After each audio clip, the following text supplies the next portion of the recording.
Friends, स्वागत है आपका नई वीडियो में। और आपको चैप्टर करा रहा हूँ प्रत्यास्थता। ठीक है, जिसमें आपको मैं एक वीडियो अपलोड कर चुका हूँ। ये पार्ट 2 होगा आपका, जिसमें बात करूँगा आपका कंपेरेटिबिलिटी से, संपीड़ितता से बात करूँगा। और साथ ही साथ आपको नोट्स के लिए बता दूँ 9411009110 मेरा व्हाट्सअप कॉन्टैक्ट नंबर है। यहाँ से आप नोट्स ले सकते हैं फिजिक्स, केमिस्ट्री, मैथमेटिक्स के।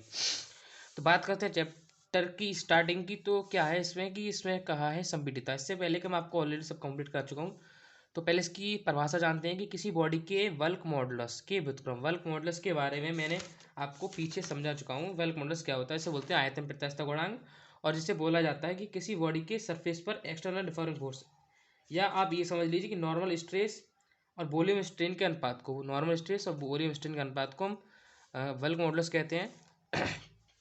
तो इसमें बोले हैं कि किसी बॉडी के बल्क मॉडुलस या आयतन प्रत्यास्थता गुणांक के व्युत्क्रम को संपीड़ितता कहा जाता है, या कहते हैं जिसे बी ए अपॉन बीटा, बी या बीटा। ठीक है, बी से या का चिन्ह मतलब या, इस चिन्ह आपका या का है, बी या बीटा से प्रदर्शित करते हैं। तो कंप्रेसिबिलिटी मतलब संपीड़ितता इक्वल टू आपका निकल के आता है 1 अपॉन बल्क मॉडुलस। ठीक है, तो बी बराबर 1 अपॉन के, बल्क मॉडुलस को शो कर रहे हैं हम के से। तो और बल्क मॉडुलस के बराबर आपका क्या होता है, -PV/B। उससे पहले आपको बता दें कि हमने हमारा चैनल स्टडी मिलन अगर सब्सक्राइब नहीं किया है तो जाकर सब्सक्राइब कर दें। ठीक है, तो -PV/B। ओके, और यहाँ से जब बी हमारी ऊपर जाएगी तो हमारा -B/PV निकल के आ जाएगा। ओके, ये क्लियर हो गया। उसके बाद यूनिट ऑफ वी, इसके हमें यूनिट क्या है, इसमें मात्रक निकालना है। तो मात्रक हमारा कैसे निकलेगा कि यहाँ से समझिए, यहाँ से अपना कि बल्क मॉडुलस का मात्रक होता है न्यूटन प्रति मीटर स्क्वायर। तो 1 अपॉन में लगाएंगे, 1 अपॉन न्यूटन प्रति मीटर स्क्वायर, क्योंकि के आपका अपॉन में है। ओके, तो 1 अपॉन न्यूटन प्रति मीटर स्क्वायर, ये हमारा आयतन प्रत्यास्थता गुणांक हमने लगा दिया। जब मीटर स्क्वायर आपका ऊपर चले जाएगा तो मीटर स्क्वायर अपॉन एन आपका ये बचेगा। आगे आपका आता है पॉइजन रेशियो, जो कि आपका इंपॉर्टेंट है परीक्षा की दृष्टि से। वैसे हर चीज़ आपके लिए इंपॉर्टेंट होती है, लेकिन आपको एक चीज़ बता दूं मैं, परीक्षा के लिए आपको, या आपको सिर्फ पास ही होना है, तो आप सिर्फ ये टॉपिक्स मैंने इंपॉर्टेंट में मैंने लिख दिए हैं, और मैं इसकी वीडियो बना दी इंपॉर्टेंट टॉपिक्स की, तो आप वो भी आप जाकर देख सकते हैं। तो पॉइजन रेशियो समझते हैं कि किसी वायर के एक सिरे को किसी दृढ़ आधार से बांधकर, ठीक है, मान लीजिए ये कोई वायर है, ये मैंने इसका सिरा एक दृढ़ आधार से बांध दिया है। इसे कोई दृढ़ आधार मेरा हाथ ही मान लो। दूसरी फ्री एंड पर एक्सटर्नल फोर्स लगाने पर वायर की लंबाई वृद्धि होती है। सिंपल सी बात है कि कोई वायर है, तार है आपका, और तार के हमने एक खींच दिया और एक पकड़ के खींच रहे हैं, या डिफॉर्मिंग फोर्स से बाह्य बल कोई लगा रहे हैं, तो तार के आकार में वृद्धि होती है, जिसकी लंबाई में वृद्धि होती है। जैसे लॉन्गिट्यूडनल स्ट्रेन मतलब अनुदैर्ध्य विकृति कहते हैं, स्ट्रेन का होता है विकृति, और डायमीटर में कमी होती है, जिसे लेटरल स्ट्रेन या पार्श्व विकृति कहते हैं। तो यहाँ से आपका एक पार्श्व विकृति की परिभाषा आपकी निकल कर आती है। ठीक है, पार्श्विक विकृति। तो पार्श्व विकृति अगर आपकी पूछी जाएगी तो आप क्या बोलेंगे कि जब किसी तार को खींचा जाए तो उसकी तार की लंबाई वृद्धि होती है, जिसे लॉन्गिट्यूडनल स्ट्रेन कहते हैं, और डायमीटर में कमी होती है। डायमीटर का मतलब जो कोई चीज़ आप खींच रहे हैं तो वो पतली होती चली जाएगी, उसका व्यास कम होता चला जाएगा। डायमीटर को बोलते हैं व्यास। जब व्यास कम होगा तो डायमीटर में कमी होगी, डायमीटर कमी होती है, इसे लेटरल स्ट्रेन पार्श्व विकृति कहते हैं। ठीक है, तो कंप्लीट हो गया। उसके बाद ये आपका निकल के आता है, इसे बोलते हैं इलास्टिक लिमिट के अंतर्गत लेटरल स्ट्रेन पार्श्विक विकृति और अनुदैर्ध्य विकृति।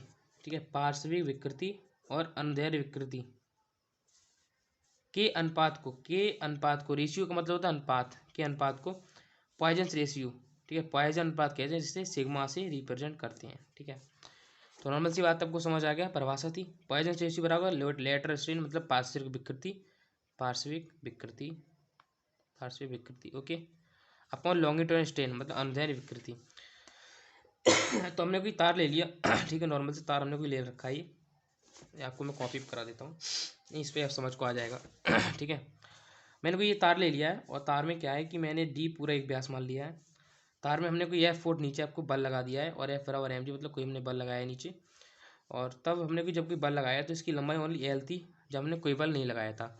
हमने जब इस पर बल लगाया तो इसकी लंबाई स्मॉल l बढ़ गई। ठीक है, और इसका व्यास का पहले व्यास पूरा d था, लेकिन अब व्यास कम हो गया, तो हमने व्यास की लिख दी d माइनस डी से, और स्मॉल वाला जो हमने छोटा वाला व्यास था हमने स्मॉल डी नाम से लिया है। ठीक है, तो मान लीजिए पूरा डी है, ये आपका स्मॉल साइड वाला जो आपका कम हुआ है वो डी है।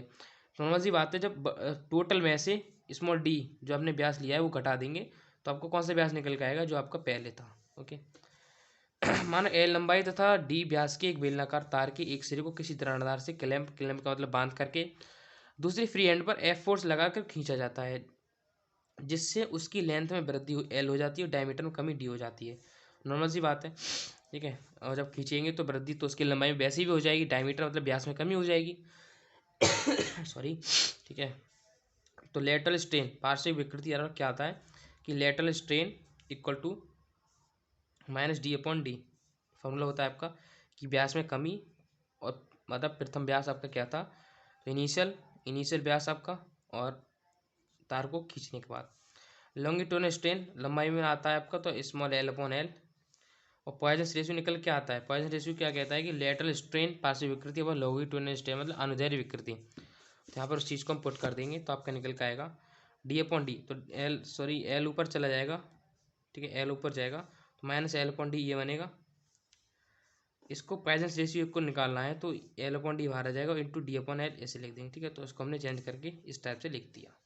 कोई भी आपको दिक्कत आए तो मुझे सीधा मैसेज करें, व्हाट्सएप पर मैसेज करें, ठीक है। तो इन डिफरेंशियल फॉर्म में कुछ नहीं करते हम कि स्मॉल डी आपकी जो चेंजिंग वाले वर्ड है जो आपकी इसमें चेंजिंग हुई है उसमें डी जोड़ देते हैं और मान लेते हैं कि जो हमने जो चेंजिंग की है वो बहुत कम चेंजिंग हुई है, ओनली चेंजिंग को ही चेंज करते हैं, ठीक है। ऐसा ना है कि आप प्रारंभिक लंबाई को ही चेंज कर रहे हैं, ऐसा नहीं है। जो आपकी चेंजिंग हुई है तो हम उसको ही पुट करेंगे डी डी और डी एल। तो दिस पॉइजन रेशियो के लिए इसमें ऋणात्मक चिन्ह प्रदर्शित करता है कि लेटरल स्ट्रेन और लॉन्गिट्यूडनल स्ट्रेन एक दूसरे के विपरीत हैं। विपरीत का जब आपको कहीं वर्ड आता है या सॉरी नेगेटिव का साइन आता है तो नॉर्मल सी बात है, समझ जाएंगे वहाँ पर कि इसमें कोई विकृति सॉरी विपरीत वाली कोई बात है, ठीक है। तो अगला आपका एक वर्ग तार को खींचने में किया गया कार्य और प्रत्यास्थ स्थित ऊर्जा, ये आपका शॉर्ट में पूछा जाता है। ओके, शॉर्ट में आपका आता है और ये आपका 2 नंबर का पूछा जाएगा। ओके, शॉर्ट में आएगा 2 नंबर में पूछा जाएगा और आपका इम्पोर्टेंट भी है। ओके, तो कराता हूँ इस चीज़ के लिए आपको मैं। जानते हैं कि क्वेश्चन क्या कह रहा है कि प्रत्येक पदार्थ अनेक छोटे छोटे कणों से मिलकर बना होता है, ठीक है। तो इसमें पहले आप जान लीजिए आपका जो कर रहे हैं आप उसका क्या नाम है। इसका नाम है work done stretching a wire. Stretching का मतलब खींचने में, तार को खींचने में किया गया कार्य निकालना है आपको या आपको निकालनी प्रत्यास्थ स्थित ऊर्जा। तो करेंगे क्या आप इसमें कि प्रत्येक पदार्थ अनेक छोटे छोटे कणों से मिलकर बना होता है जिन्हें मॉलिक्यूल कहते हैं। नॉर्मल सी बात है कि हर एक चीज़ आपके छोटी छोटी चीज़ से बनी हुई है। आपका पेन है तो पेन भी हमारी छोटे छोटे अन्य कणों से मिलकर बनी हुई है, तभी तो ये पेन के ऊपर आकार लिया है इसने। ओके, तो प्रत्येक पदार्थ अनेक छोटे छोटे कणों से मिलकर बना होता है जिन्हें मॉलिक्यूल कहते हैं। इन अणुओं के मध्य इंटरमॉलिक्यूलर फोर्स लगता है। नॉर्मल सी बात है कि जब अणु कोई भी आपके अणुओं के मध्य जो बीच बल लगता है उसे बोलते हैं इंटरमॉलिकुलर, जिसे बोलते हैं अंतरा आणविक बल लगता है। अर्थात ये सभी मॉलिक्यूल एक दूसरे के साथ मौजूद से बंधे रहते हैं। मेन चीज़ अणुओं को एक इकट्ठा होने की मेन चीज़ क्या है, उसके अंदर किसका होना, इंटरमॉलिक्यूलर फोर्स का होना। जब किसी तार को बल लगाकर खींचा जाता है तो मॉलिक्यूल्स के बीच लगने वाले इंटरमॉलिक्यूलर फोर्स के विरुद्ध कार्य करना पड़ता है। मान लीजिए कि पेन है, पेन क्या है आपकी एक इंटरमॉलिक्यूलर फोर्स है, अणुओं से जुड़ी हुई है। पेन को मैं खींच रहा हूँ, पेन कहाँ से टूटेगी, जहाँ उसका इंटरमॉलिक्यूलर फोर्स कम होगा वहीं से टूटेगी ना पेन, नॉर्मल सी बात है वहीं से टूटेगी। तो मान लीजिए कोई भी तार को हम खींच रहे हैं तो तार सबसे ज़्यादा तार खींच रहा है तो हमें क्या है कि उन कणों के विरुद्ध कार्य करना पड़ रहा है।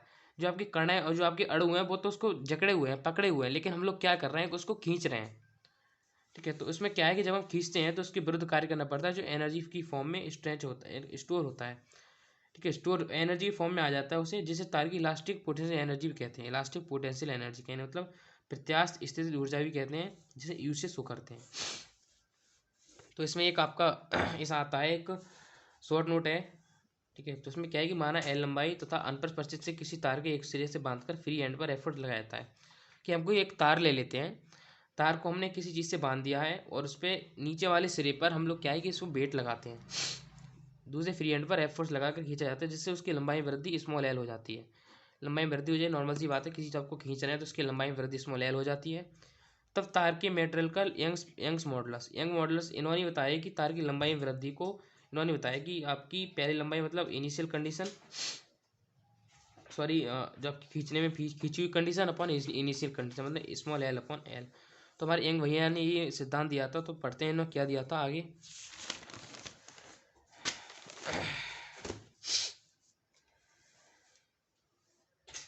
ठीक है, तो इसमें क्या है कि हम लेते हैं यंग्स मॉडुलस, यंग प्रत्यास्थता गुणांक को लेते हैं।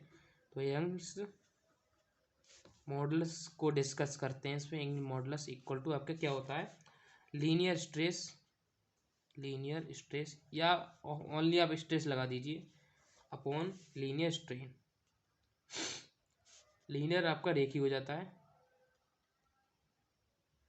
तो उसका फॉर्मूला निकल के आता है, जब मैंने आपको स्टार्टिंग में करा दिया, by equal to F upon A, ये आपका स्ट्रेस होता है और स्ट्रेन होता है आपका स्मॉल एल अपॉन एल, जो कि मैंने आपको अभी डिस्कस किया है लास्ट वाले टॉपिक में। तो ये निकल के आता है बाई ए, ऊपर एल हो जाएगा, तो by equal to F L ऊपर पहुंच जाएगा एक L upon A L. Equation first हमने इसको मान लिया, तो बाई बराबर, सॉरी यहाँ से एफ बराबर फाइंड करेंगे, हाँ सही है, एफ बराबर यहाँ से फाइंड करेंगे तो ये आपका वाई है जो इसके इंटू में आ जाएगा और एल इसके अपॉन में आ जाएगा, स्मॉल एल। ठीक है, तो ये आपका निकल के आएगा Y F equal to by A L. ठीक है, क्योंकि एल तो इसके अपॉन में जाएगा। ठीक है, यहाँ थोड़ी प्रॉब्लम है, एफ अपॉन एल कि F upon A upon small L upon L. ठीक है, तो एफ अपॉन ए तो एस्टेज आ जाएगा। ठीक है, और ये आपका एल ऊपर आ जाएगा, स्मॉल एल नीचे आ जाएगा। तो यहाँ से आपका निकल के आएगा थोड़ी दिक्कत आप सही कर लेना यहाँ पे।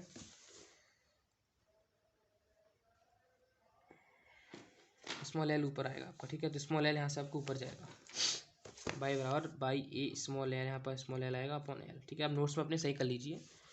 तो बाई इक्वल टू क्या आएगा आपका F A L upon capital L. तो एक आपकी चीज़ निकल के आती है, but F dash D Y, F dash equal to minus K Y, ये आपकी एक कांस्टेंट वैल्यू होती है, या इसे हम स्प्रिंग कांस्टेंट बोलते हैं। ठीक है, इसको मैं आगे पढ़ाऊंगा आपको, इतना सिर्फ आपको याद रखनी है ये चीज़ यहाँ पर कि इसको बोलते हैं के बराबर स्प्रिंग कांस्टेंट, के बराबर बोलते हैं spring constant, spring constant. Okay, इसमें करते क्या है कि माना किसी क्षण वायर पर एफ फोर्स लगाकर डी वाई डिस्प्लेसमेंट उत्पन्न की जाती है। डी वाई को हम डिस्प्लेसमेंट मान लेते हैं, एफ फोर्स लगाया हमने और डी वाई डिस्प्लेसमेंट उसमें उत्पन्न कर दी, तब किया गया कार्य निम्नलिखित होगा। तो वर्क बराबर क्या होता है, वर्क इंटू कार्य बराबर बल गुणा विस्थापन। बल को किससे लिखते हैं, फोर्स, विस्थापन को किससे लिखते हैं, डिस्प्लेसमेंट। ओके, मैं इंग्लिश में लिख रहा हूँ और आप भी इंग्लिश के वर्ड यूज़ करना सीखिए, क्योंकि आपको ये आगे जाके हेल्पफुल होंगे। तो वर्क मतलब डी डब्ल्यू आपका होगा और फोर्स एफ होगा और डिस्प्लेसमेंट आपका डी वाई में लिया जाएगा। तो फ्रॉम इक्वेशन थ्री इक्वेशन आपकी वन आपने ये मान ली और टू आप वन आप इससे मान लीजिए, वन इसे मान ली, तो आप टू इसको मान लीजिए, इसको, और थ्री आप इसको मान लीजिए। ओके, तो from equation three D W equal to F की वैल्यू लगा दीजिए वहाँ पर, तो ये हो जाएगी K Y into D Y. तो वायर को हम मान लीजिए वायर को बाई बराबर जीरो, मतलब आप स्टार्टिंग से समझ रहे हैं, बाई बराबर जीरो से बाई बराबर एल तक खींचा जाता है, बाई बराबर एल तक खींचा जाता है। ओके, बाई बराबर एल तक खींचा जाता है। तो डब्ल्यू इक्वल टू जीरो से बाई तक आप खींचते हैं, या बाई बराबर जीरो लिख दिए या ओनली जीरो टू एल लिख लीजिए और डी डब्ल्यू। ठीक है, तो इक्वल टू जीरो से एल तक हमने ले लिया और इसकी वैल्यू लगा दी हमने, डी डब्ल्यू की वैल्यू क्या लगाई, के वाई इंटू डी वाई, यहाँ से डी एस, डी डब्ल्यू के यहाँ से हमने वैल्यू लगा दी के वाई इंटू डी वाई। कि आपका कांस्टेंट बाहर चला गया, जीरो टू एल आपका अंदर कितना बचा, बाई इंटू डी वाई बराबर के का बाहर रहेगा और इसका इंडिकेशन होगा।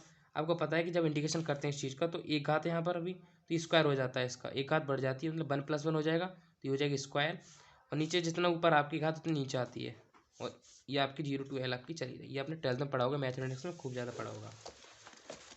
उसके बाद समझिए यहाँ पर, तो ये आके निकल का जी टू बाहर ले लेंगे, के वाई टू। यहाँ पर मेन वैल्यू इसमें करना क्या है कि हमें इसमें लिखते हैं कि ऊपर वाली घात माइनस नीचे वाली घात, कहने का मतलब हिंदी में आपको मैंने समझा दिया, इसको बोलते हैं हाईएस्ट घात, इसे बोलते हैं इसे बोलते हैं upper limit minus lower limit. तो इसमें रखिए अपर लिमिट एल स्क्वायर हो जाएगा, बाई की जगह एल रखेंगे तो, और जीरो का जीरो रहेगा तो माइनस जीरो लिख दे रहा हूँ।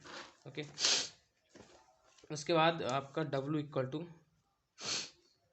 देखिए डब्ल्यू तो चला रहा है आपका, ठीक है, डब्ल्यू इक्वल टू ये डी डब्ल्यू या डब्ल्यू बात एक ही आपका, और हाफ डी डब्ल्यू लेते हैं इंटीग्रेशन में ले लेते हैं, डी डब्ल्यू का इंटीग्रेशन में यूज कर लेते हैं, डब्ल्यू और हाफ के आपका ये, और हो जाएगा आप के एल स्क्वायर। तो ये आपकी डब्ल्यू बराबर हाफ के एल स्क्वायर निकल के आ गई, इसको इक्वेशन 5 मानेंगे। डब्ल्यू इक्वल टू इसको लिख सकते हैं हाफ के एल इंटू एल लिख सकते हैं। ओके, तो एक चीज़ आप यहाँ पर याद रखने वाली चीज़ आपको याद क्या रखना है कि एफ इक्वल टू के एल, एफ इक्वल टू के एल इक्वल टू आपको होता है stretching force, stretching stretching stretching ये आपका होता है स्ट्रेचिंग फोर्स। स्ट्रेचिंग फोर्स और स्मॉल एल की क्या है, एक्सटेंशन मतलब वृद्धि है।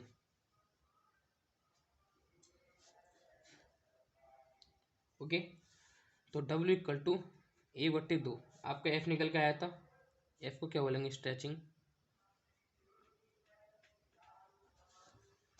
स्ट्रेचिंग फोर्स बोलेंगे, और इंटू एल के एल को बोलेंगे स्ट्रेचिंग फोर्स, इंटू एल में आपने लिखा है उसको बोलेंगे एक्सटेंशन। ये वर्क डन ही पोटेंशियल एनर्जी, पी का मतलब पोटेंशियल एनर्जी की फॉर्म में स्टोर होता है। तो जो आपने वर्क अभी निकाला है डब्ल्यू इक्वल टू अपने मान निकाला है हाफ के एल स्क्वायर, यही वर्क हमारा क्या होता है स्थितिज ऊर्जा के रूप में स्टोर होता है। तो यही इसको हम मान सकते हैं इक्वल टू डब्ल्यू, स्थितिज ऊर्जा बराबर किया गया कार्य। तो यू बराबर half into stretching force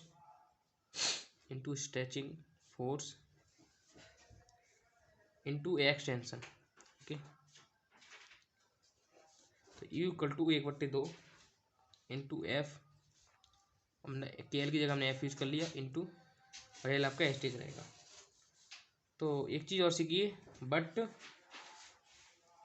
volume जो आपका होता है, वॉल्यूम इक्वल टू आपका होता है A L.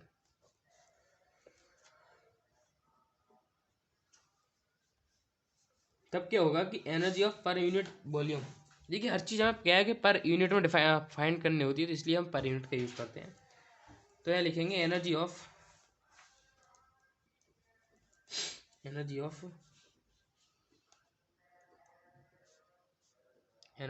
Per unit volume और एनर्जी डेंसिटी। अगर आपने इसके नोट्स नहीं लिए तो नोट्स लें फटाफट, क्योंकि उसमें आपको टोटल वही मिलेगा, इंटू एनर्जी डेंसिटी। तो यहाँ से यू बराबर, देखिए यहाँ पर हम क्या करेंगे कि यू को हम स्मॉल यू में कन्वर्ट कर देंगे। ओके, स्मॉल यू में लिखेंगे इसे, तो स्मॉल यू बराबर क्या मान लेंगे, energy upon volume equal to energy हमने यू ले ली कैपिटल यू, और जो आपका जो वॉल्यूम निकल के आया तो वॉल्यूम आया था ए एल। तो U equal to half, U बराबर इतना आया था आपका half into F L upon A L. तो इसकी नीचे नीचे आ जाएगा, तो यू इक्वल टू 1/2 तो आपका एस्टेज रहेगा, एफ अपॉन ए आपका यू हो जाएगा, एफ अपॉन ए, और यू हो जाएगा आपका एल अपॉन एल। तो ये निकल के आएगा U equal to half, F upon A को क्या बोलते हैं, स्ट्रेस बोलते हैं, स्ट्रेस इंटू स्ट्रेन। ओके, इसको बोलते हैं हाफ स्ट्रेस इंटू स्ट्रेन, और तब यह निकल के आएगा यू बराबर हाफ एफ अपॉन ए। ओके, एफ अपॉन ए को क्या बोलते हैं हम, एफ अपॉन ए को एस बोलते हैं, into L upon L. Okay, तो आपको यहाँ तक क्लियर हो गया। इसमें आपकी एक चीज़ और पूछी जाती है, Y equal to, but Y equal to क्या होता है, Y equal to stress upon strain. Stress का मतलब आपका प्रतिबल और स्ट्रेन का मतलब आपका विकृति।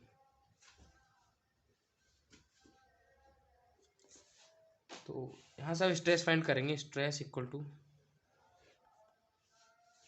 ये इंटू में आ जाएगा, तो वाई इंटू स्ट्रेन, तो U equal to half into strain, U की वही वैल्यू रख दे रहा है मैं इसकी जगह, ठीक है, हाफ इंटू स्ट्रेन और स्ट्रेन इंटू बाई, स्ट्रेस की जगह स्ट्रेन इंटू बाई, और ऑलरेडी आपका एक स्ट्रेन वहाँ पे चल रहा है, तब यू बराबर half Young's modulus into strain का होल स्क्वायर। ठीक है, मच्छर कहाँ से कहाँ आ गया, इंटू स्ट्रेन का होल स्क्वायर। ओके, तो यू बराबर, देखिए स्ट्रेन का होल स्क्वायर कहाँ से आया कि हमने बाई की जगह क्या ले लिया, बाई की जगह हमने यंग्स मॉडुलस डायरेक्टली लिख लिया, और स्ट्रेन स्ट्रेन आपका दो जगह, तो स्ट्रेन का होल स्क्वायर लिख लिया। कोई भी आपको परेशानी एक्सप्रेस है तो मुझे सीधा मैसेज कीजिए, यू बराबर हाफ, ये आएगा आपका हाफ, और ये आपका small L square, small L upon L का स्क्वायर हो जाएगा। यंग्स मॉडुलस आपका इंटू बाई ले लीजिए आप। ओके, ये आपका बाई है। तो ये भी आपका क्लियर हो गया। तो आपको वीडियो पसंद आई हो तो चैनल को सब्सक्राइब जरूर करें, मतलब वीडियो को तो लाइक कर ही दिया करो आप लोग, क्योंकि चैनल को सब्सक्राइब करें या ना करें वो आपके ऊपर डिपेंड करता है, लेकिन वीडियो को लाइक करना ये मेरे ऊपर डिपेंड है, तो लाइक जरूर करके जाएँ।